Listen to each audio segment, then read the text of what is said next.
Emperor, okay. 7 of swords, empress. क्या आपकी इस पर्सनैलिटी से कौन अट्रैक्ट नहीं होगा? सभी अट्रैक्ट हो जाएंगे भाई। एम्परर की भी पर्सनैलिटी आप में है, एम्प्रेस की भी है ना। जहाँ हार्ड वर्क होना चाहिए आप हार्ड वर्क करते हो, जहाँ स्मार्ट वर्क होना चाहिए स्मार्ट वर्क करते हो, जहाँ पे लोगों को कैसे डील करना, सबसे मेन चीज मैं यहाँ बोलूंगी इन दोनों एनर्जी से जो मुझे नजर आ रहा है, मेन चीज यही है कि आप में लोगों को डील करने की क्वालिटी आ गई है। अभी तक आपको नहीं पता चलता था कि किस पर्सन को कैसे डील करना है, बट देखिए बीच में जो कार्ड निकल के आया है ना, 7 ऑफ सॉर्ड्स, आप में वो सारी क्वालिटीज आ गई हैं। How to deal persons and how to deal negative peoples, सारी क्वालिटीज आप में आ गई हैं। और ये क्वालिटी कैसे आई है पता है आपको? देखिए आपकी रीडिंग में मैंने नोटिस किया था, पिछली रीडिंग में भी टावर कार्ड निकल के आया था, इस रीडिंग में टावर निकल के आया, बट कहाँ निकल के आया टावर? बॉटम में निकल के आया है टावर कार्ड, ठीक है, वो भी 7 ऑफ पेंटिकल्स के साथ। तो मैं एक चीज यहाँ आपको क्लैरिटी दे दूं पहले, ये जो टावर कार्ड निकला है ना, निकला बॉटम में है कार्ड्स के, तो ये आपकी एंडिंग ही है, मींस आपके नेगेटिव चीजों का एंड होना। अभी तक आप टावर मूवमेंट से डील कर रहे थे, आई नो। कुछ लोगों की लाइफ में उनके फैमिली मेंबर्स हैं, कुछ लोगों की लाइफ में उनके नेगेटिव लोग, कुछ फ्रेंड्स हैं, कुछ लोगों के पार्टनर ही नेगेटिव हैं, है ना। कुछ लोगों ने थर्ड पार्टी सिचुएशन में रखा आपके पार्टनर ने आपको, मीन्स बहुत सारे डिफरेंट टाइप्स की सिचुएशन से आप डील कर रहे हो, मतलब टावर मूवमेंट से डील किया है आप लोगों ने। तो मैं आपको एक चीज यहाँ क्लैरिटी दे दूं, जितनी भी नेगेटिविटी थी, जितनी भी टेंशन्स थी, जितनी भी आपने अभी तक स्ट्रगल किया, वो सारी चीजों का एंड होने वाला है। हो सकता है आपने काफी वेट किया, मुझे लग रहा है आप बहुत ज्यादा टाइम से किसी पर्सन का वेट कर रहे हैं या किसी सिचुएशन का ठीक होने का वेट कर रहे हैं। जो टावर मूवमेंट आपकी लाइफ में आ चुका है उसका ठीक होने का वेट कर रहे हैं, और ये आप कुछ महीने से नहीं वेट कर रहे या कुछ दिन से वेट नहीं कर रहे। कुछ लोगों को यहाँ वेटिंग पीरियड मुझे ईयर्स का लग रहा है, कुछ सालों से भी वेट कर रहे हैं आप, है ना। तो काफी पेशेंस आपने रखा है, इस वजह से ना आप में एक क्वालिटी बिल्ड हो गई है। जितना ज्यादा आप पेशेंस रखेंगे उतनी ज्यादा क्वालिटीज आप में बिल्डअप हो जाती हैं, और जितना निगेटिविटी को आप डील करते हो ना, उतनी ज्यादा पॉजिटिव क्वालिटीज आप में बिल्ड हो जाती है कि आपको लोगों को कैसे डील करना है, नेगेटिव सिचुएशन को कैसे हैंडल करना है। कोई अगर आप में कुछ नेगेटिव थॉट्स आ रहे हैं तो उसको डील कैसे करना है, अपने आप को एम्परर और एम्प्रेस की पोजीशन में कैसे लेके जाना है। तो मैं कह रही हूँ ना, जरूर आपकी लाइफ में नेगेटिविटी आई है, आपने इसको डील किया है, स्ट्रगल देखा है, लेकिन आप एक अलग ही टाइप की पर्सनैलिटी बिल्ड करके बाहर आए हो। इस वीक में आप खुद ही चेंजेस नोटिस करोगे, और आप तो करोगे तो करोगे, लेकिन आपके सराउंडिंग में जो लोग हैं ना, वो आप में बहुत ज्यादा चेंजेस वो देख सकते हैं। मे बी कुछ लोग आपको कॉम्प्लीमेंट भी दे सकते हैं, तुमने तो बहुत ज्यादा चेंजेस आ गए, तुमने ऐसा क्या किया है कि तुम इतने ज्यादा चेंज हो गए हो, है ना। तो कुछ लोग भी आपको नोटिस करके बोल सकते हैं। तो मैं एक बात यहाँ पे थोड़ा सा बताना चाहूंगी, एम्परर का कार्ड निकल के आया है। आप में जो थोड़ा सा अथॉरिटेटिव काइंड की पर्सनैलिटी जो बिल्डअप हो गई है ना, कॉन्फिडेंट, ठीक है, इसको मैं इगोइस्टिक नहीं बोलूंगी, क्योंकि ये कार्ड कई बार इगोइस्टिक काइंड की पर्सनैलिटी को भी शो करता है, बट आप में कोई इगोइस्टिक पर्सनैलिटी नहीं है ना। अगर थोड़ा बहुत 1-2% का ईगो आप में आता भी है तो इट्स ओके, आने दीजिए, क्योंकि आपने स्ट्रगल से आप बिल्डअप होके यहाँ पे एम्परर पे पहुंचे हो। थोड़ा बहुत ईगो अगर आता है तो इट्स ओके, बट ज्यादा नहीं आना चाहिए, वरना ईगो वापस से आपको टावर मूवमेंट में ले जाएगा। इसलिए ज्यादा ईगो को नहीं लेके आना है, थोड़ा बहुत की मैं बात कर रही हूँ, ठीक है। अब ऐसा नहीं कि मैंने बोला कि थोड़ा ईगो लेके आना है तो ज्यादा लेके आ गए। ओनली 1 to 2% इगोइस्टिक पर्सन चल सकता है, ठीक है। और दूसरी चीज, आप अपने पर्सनल और प्रोफेशनल दोनों लाइफ पे फोकस्ड हो गए। यहाँ देख रहे हो पेंटिकल भी आप लिए हुए हैं, मतलब आपका फोकस सिर्फ टावर मूवमेंट में, आपका फोकस सिर्फ पार्टनर की नेगेटिविटी पे ही नहीं है, आपका फोकस आपके पेंटिकल पे ही आ गया है। और सबसे मेन चीज, आप एक रिस्पॉन्सिबल काइंड के पर्सन बन गए। अभी तक आपका ध्यान आपके पार्टनर पे रहता था, इस वजह से आपके एफर्ट्स कम पड़ रहे थे, है ना। या तो आप अपने फैमिली मेंबर्स पे ध्यान नहीं दे रहे थे, कुछ रिस्पॉन्सिबिलिटीज से पीछे हो गए थे, है ना। तो वो सारी चीजें आप पीछे करके अब आप एक अलग ही पर्सनैलिटी में बता चुकी हूँ पहले की बिल्डअप करके आगे आ रहे हैं। आप कुछ प्रैक्टिकल थिंकिंग सोचने रखने लगे हैं। अभी तक आप थोड़े से इमोशनल थे तभी टावर मूवमेंट आपकी लाइफ में आया। ज्यादा इमोशनल भी नहीं बनना है, प्रैक्टिकल सिचुएशन को लेके चलना पड़ता है कई बार, है ना। आप कुछ प्रैक्टिकल काइंड के भी पर्सन बन गए हैं, मटेरियलिस्टिक चीजों पे भी ध्यान देने लगे कि आप आपके घर में किस पर्सन को क्या प्रॉब्लम है, कौन किससे डील कर रहा है, किस नेगेटिविटी से डील कर रहा है, तो आप एक एक पर्सन पे भी ध्यान दे रहे हो। मतलब आप रिस्पॉन्सिबल काइंड के पर्सन बन गए हो। आपकी जो रिस्पॉन्सिबिलिटीज हैं अपने फैमिली को लेके, उस पर आप ध्यान दे रहे हो। और एक चीज और मुझे यहाँ नजर आ रही है कि आप लग्जरी को ज्यादा प्रेफरेंस दे रहे हो। अभी तक आप का ध्यान नहीं देते थे, बट आप लग्जरी लाइफ को ज्यादा प्रेफरेंस दे रहे हैं। कई लोग यहाँ पे ध्यान दे रहे हैं कि उनको लग्जरी लाइफ में चाहिए है ना, अच्छा अपनी लाइफ निकालनी है। बहुत हो गई टेंशन, नेगेटिव लोगों को बहुत डील कर लिया, आप उनको बहुत अच्छे से हैंडल करना आ गया है। ओके, और यहाँ तो मैंने आपकी एक पर्सनल लाइफ डिफाइन कर दी। प्रोफेशनल लाइफ में मैं बता दूं, आपको इस वीक में कुछ ऐसा ऑफर आ सकता है जिसका आप काफी टाइम से वेट कर रहे थे, या आपने बहुत ज्यादा एफर्ट्स लगाए थे, बट एज अ एक्सपेक्टेशन अभी तक आपको कोई रिजल्ट नहीं मिला था। तो इस वीक में आपको रिसोर्सेज मिल सकते हैं, है ना। ये नहीं करेगी एकदम से अपॉर्चुनिटी आ जाएगी और आप उसमें बिल्कुल डील करने लगोगी, ये नहीं बोल रही मैं। हाँ, कुछ लोगों को आ जाए तो बहुत अच्छी चीज है। ये तो मेरे साइड से आपको बेस्ट विशेष ही है कि आपको जैसी आपको अपॉर्चुनिटी चाहिए है करियर में, वैसी आपको मिले।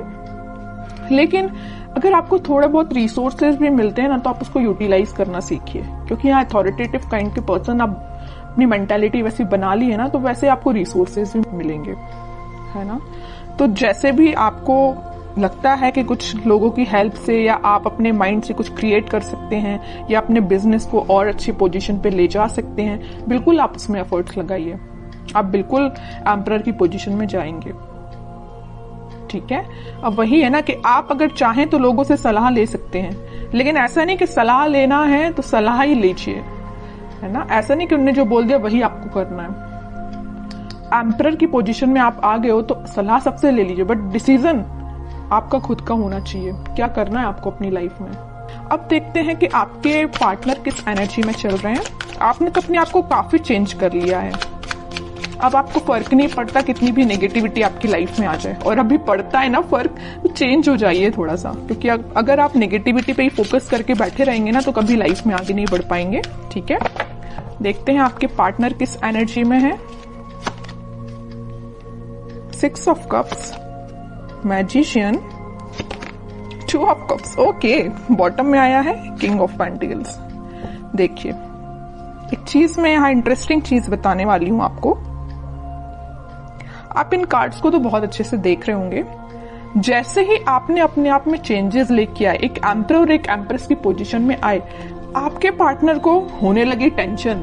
देख रहे हो, बॉटम में आया है 9 ऑफ सॉर्ड्स का कार्ड। इतनी ज्यादा टेंशन होने लगी, उनको अब समझ में आने लगा कि भाई आप ही उनके सोलमेट थे। उन्होंने आपको क्या तो भी टावर मूवमेंट दिया, वो आपकी सिचुएशन पे डिपेंड होगा। किसी को थर्ड पार्टी में रखा, किसी से कम्युनिकेशन नहीं किया, किसी को कोई और प्रॉब्लम क्रिएट कर दी, जो भी चीजें आप अपने हिसाब से उसको लीजिए।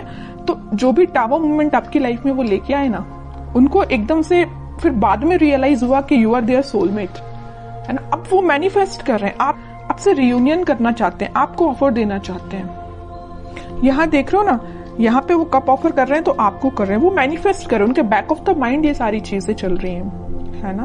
वो भी किंग की पोजीशन में तो आ गए, किंग ऑफ पेंटिकल। उनका ध्यान आपको ऑफर देने का है ना। या तीनों के तीनों कार्ड जो आए हैं ना, वो सारे यही बता रहे हैं कि आपके साथ वो रिकनेक्ट होना चाहते हैं, मैनिफेस्ट कर रहे हैं। मे बी प्रेयर्स कर रहे हो, स्पिरिचुअलिटी से कनेक्ट कर रहे हो, अपने आप को वापस से आपसे कनेक्शन बनाया जाए। इंट्यूशन भी उनका काफी स्ट्रांग होते हुए दिख रहा है मुझे। बट वही चीज है ना कि आप किसी पर्सन की लाइफ में अगर इतना ज्यादा नेगेटिव चीजें लेके आ रहे हो, तो उसके बाद उस पर्सन को थोड़ा तो कर्मा फेस करना पड़ेगा ना। ऐसा तो नहीं है कि एक दिन में आके वो आपसे वापस से रिकनेक्ट हो जाए। थोड़ी तो नेगेटिव सिचुएशन से इनको भी डील करना पड़ेगा ना, ठीक है। तो टाइम लगेगा, बैक ऑफ द माइंड उनकी सारी चीजें चल रही हैं, बट अभी एक्शन ओरिएंटेड तो ऐसा कोई कार्ड नहीं आया है। देखते हैं क्या इस वीक में वो एक्शन ले सकते हैं। लेकिन मैंने उनको बता दिया आपको कि उनकी करंट थॉट्स, करंट फीलिंग्स क्या हैं आपको लेके, है ना। अब देखते हैं कि वो कोई एक्शन ले सकते हैं क्या इस वीक में।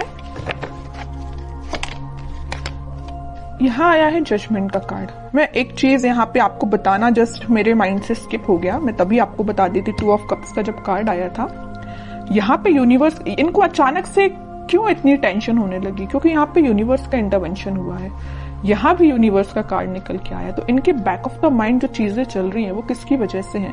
यूनिवर्स के इंटरवेंशन की। तो मैंने बोला ना कि कर्मा तो फेस करना पड़ेगा, थोड़ी नेगेटिव सिचुएशन तो इनको भी देखनी पड़ेगी, और वो कब होगा? जब यूनिवर्स का इंटरवेंशन होगा। तो वो हो चुका है। इस वीक में वो ऐसा कुछ रियलाइज कर सकते हैं कि भाई उन्होंने जो किया वो गलत था। किसी पर्सन को टावर मूवमेंट में देना थोड़ा सा गलत ही है ना? तो ये सब रियलाइजेशन इनको यूनिवर्स के थ्रू हो रहा है। अब देखते हैं कि लास्ट कार्ड देखते हैं, क्या वो कोई एक्शन ले सकते हैं इस वीक में? 3 ऑफ सॉर्ड्स। इतनी देर से मैं जिस चीज को लेके डिस्कस कर रही थी ना, third party situation, negative situation, tower movement, ये आपको 101% अब मैं क्लैरिटी के साथ बोल सकती हूँ कि यहाँ पे थर्ड पार्टी सिचुएशन है। और ये ना इस थर्ड पार्टी सिचुएशन से काफी ज्यादा प्रॉब्लम में है या मेंटली सेटिस्फाइड नहीं है। देखिए आप जरा 9 ऑफ सॉर्ड की पोजीशन में ये क्यों गए हैं? इस 3 ऑफ सॉर्ड की वजह से बहुत ज्यादा नेगेटिविटी इनके माइंड में चल रही है। ठीक है, बॉटम में 2 ऑफ पेंटिकल आया है। कंफ्यूजन का कार्ड आ चुका है यहाँ पे। वो आप में और इस थर्ड पार्टी में बहुत ज्यादा कंफ्यूजन आ चुका है। वो समझ में नहीं आ रहा है कि दोनों को कैसे डील किया जाए। इससे वो बाहर निकलना चाहते हैं, आपके साइड एक्शन लेना चाहते हैं। अभी भी कोई एक्शन रिलेटेड कार्ड नहीं आया है, तो मैं एकदम नहीं बोलूंगी अभी कि आपको इस वीक में एक्शन कुछ मिलेगा, बट मैं बता रही हूँ कि उनके करंट थॉट्स बहुत ही ज्यादा टिपिकल काइंड के चल रहे हैं। आपको मे भी लग सकता है कि उनकी लाइफ प्रॉपर चल रही है, बट आप देखिए सारे कार्ड्स ने उनकी लाइफ को डिफाइन कर दिया। कितनी ज्यादा नेगेटिव चीजों को वो डील कर रहे हैं। मे बी शो ऑफ ना करते हों, बट नेगेटिव चीज तो चल रही है उनकी लाइफ में। इमोशंस, काफी हाई इमोशंस हैं। और बॉटम में देखिए क्या कार्ड आया, हेरोफेंट का। थोड़ी देर पहले ही मैंने जस्ट आपको बोला था कि आप अपना कनेक्शन भगवान से बनाइए, स्पिरिचुअलिटी से बनाइए, वही सारी चीजें ठीक करेंगे, वही इंटरवेंशन उनका हुआ है। और देखिए कार्ड भी क्या तो भी निकल के आया है, हेरोफेंट। खुद कार्ड बोलना चाहता है कि आपने अगर कनेक्शन नहीं बनाया तो बनाइए, ये सारी सिचुएशन भगवान ही ठीक करेंगे। ठीक है, प्रेयर्स करिए आप, क्योंकि मुझे इनकी मेंटल सिचुएशन बहुत ज्यादा बोलना चाहिए, इमोशंस इनके बहुत ज्यादा हाई लग रहे हैं। मून कार्ड आ गया है। बहुत ज्यादा कुछ लोगों ने इनकी लाइफ में ड्रामा भी क्रिएट करके रखा है। हो सकता है इस थर्ड पार्टी ने ही करके रखा हो, है ना? कुछ नहीं बोल सकते। आपको क्या पता कि उनकी लाइफ में क्या चल रहा है? तभी मैं कह रही हूँ कोई थर्ड पार्टी जो भी इनकी लाइफ में है, उन्होंने इनको नेगेटिव सिचुएशन में डाला है या कुछ मेंटली इनको प्रेशराइज किया है किसी चीज के लिए। 3 of wands, page of pentacle. Simple सा गाइडेंस है, थोड़ा सा वेट करिए और थोड़ा सा पेशेंस रखिए। अपनी लाइफ को अच्छे से डील करिए, अपने पेंटिकल्स पे काम करिए और इनके कम्युनिकेशन का, इनके कमिटमेंट का, इनके ऑफर का वेट करिए। सारी चीजें होंगी। और सबसे मेन चीज, भगवान पे ट्रस्ट करिए।